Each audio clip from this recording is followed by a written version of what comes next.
ارشادات ہیں اور کچھ میں عرض کرتا حضرت امام جعفر صادق فرمانے کچھ لوگ ایسے ہیں کہ جنہاں دی دعا قبول نہیں ہوتی انہاں بندہ وچ آپ نے ایک بندہ کو فرمائے آپ نے فرمایا کہ جس بندے کی بیوی ہوئے اور وہ غلط کاری کے اندر مبتلا ہوئے اور بیوی کو طلاق ہی نہ دے، یعنی انہاں عیاش لوگوں کی طرف اشارہ ہے کہ جو بیوی دے حقوق کو ادا نہیں کرتے لیکن دائیں بائیں حرام کاری کے اندر اپنا منہ مار دیں، تو انہوں نے چاہیے کہ اپنی بیوی جو ہے اس نو خامخواہ جانوراں دی طرح اپنے گھر کے اندر جکڑ کے نہ رکھیں۔ اگر بیوی نو بیوی کر کے نہیں رکھنا تو آپ فرمانے نہ طلاق دیں نہ بیوی والے حقوق ادا کر دیں، دائیں بائیں اپنا منہ بھی کالا کر دیں، تو امام جعفر صادق فرمانے اللہ رب العزت ایسے بندے دی دعا قبول نہیں فرماتا۔ یعنی معاشرے کے اندر بہت سارے ایسے نوجوان موجود ہیں کہ کبھی کبھی ایسے واقعات اور جملے سامنے آتے ہیں کہ 10 سال کسی بھی بیٹی اپنی عزت محفوظ کر کے تو بیٹھی ہے لیکن خامن کے متعلق اس نے گواہی دیتی ہے کہ 10 سالوں کے اندر اس نے مینوں مس تک نہیں کیتا۔ ایسے لوگ بدبخت جنہوں نے لوگوں کی یعنی بیٹیاں کی زندگی کو تباہ کیتا ہے حرام کاری کی مبتلا ہیں، تو میرے حضرت امام جعفر صادق رضی اللہ تعالیٰ کو فرما رہے ہیں کہ انہوں نے اللہ رب العزت کی بارگاہ کے اندر دعائیں مردود ہے، دعا بھی قبول نہیں ہوتی۔ اور دوسرا بندہ آپ فرماتے ہیں کہ جو آدمی گھر کے اندر بیٹھا رہے اور آگے کہ رب میں کو رزق دے اور کام نہ کرے، آپ نے فرمایا وہ بندہ بھی رب کی بارگاہ دعا مانگے رب کی دعا قبول نہیں کرتا، چونکہ رب نے جب خود فرمائے فَانْتَشِرُوا فِي الْأَرْضِ وَابْتَغُوا مِنْ فَضْلِ اللَّهِ کہ تساں زمین کے اندر پھیل بنو اور میرا فضل تلاش کرو، اور فضل تو مراد رزق کے مال ہے، وہ تلاش کرنا یعنی رب کا فضل ہے تو بندے کو تلاش کرنا چاہیے۔ اب ابھی سی بکار حضرت امام جعفر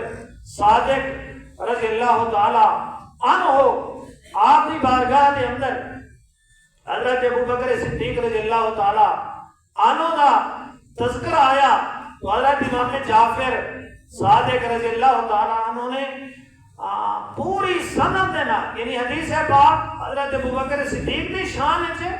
لیکن سند دے سارے جو راوی ہیں انہاں دا سلسلہ نسب بھی ایک ہے اور سارے دے سارے آل بیت اور آل رسول ہے۔ امام جعفر صادق رضی اللہ تعالیٰ عنہ نے فرمایا کہ میں نے اپنے باپ امام محمد باقر کو سنا ہے اور میرے باپ نے حضرت امام زین العابدین کو سنا ہے اور امام زین العابدین نے حضرت امام حسین رضی اللہ تعالیٰ عنہ کو سنا ہے اور امام حسین نے حضرت علی رضی اللہ تعالیٰ عنہ کو سنا ہے اور حضرت علی رضی اللہ تعالیٰ عنہ نے جناب محمد رسول کو سنا ہے۔ یعنی اس روایت دے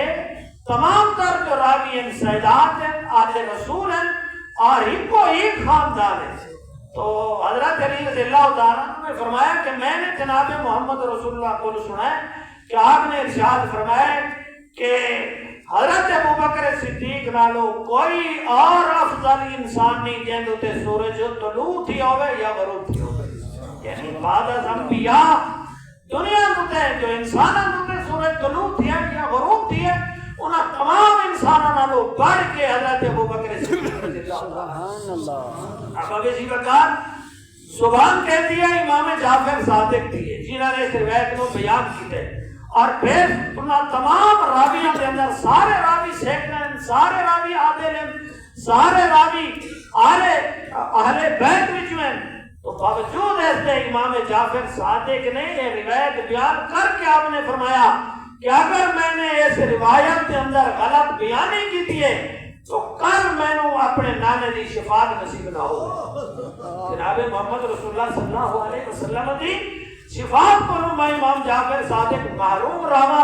اگر اس روایت کے اندر میں نے غلط بیانی کی تھی ہے۔ پھر آپ نے فرمایا میں نے تو امید ہے کہ کل ابوبکر صدیق رضی اللہ تعالیٰ عنہ بھی میں امام جعفر صادق دی شفاعت کر سبحان اللہ۔ اب ابھی جی بکار حضرت امام جعفر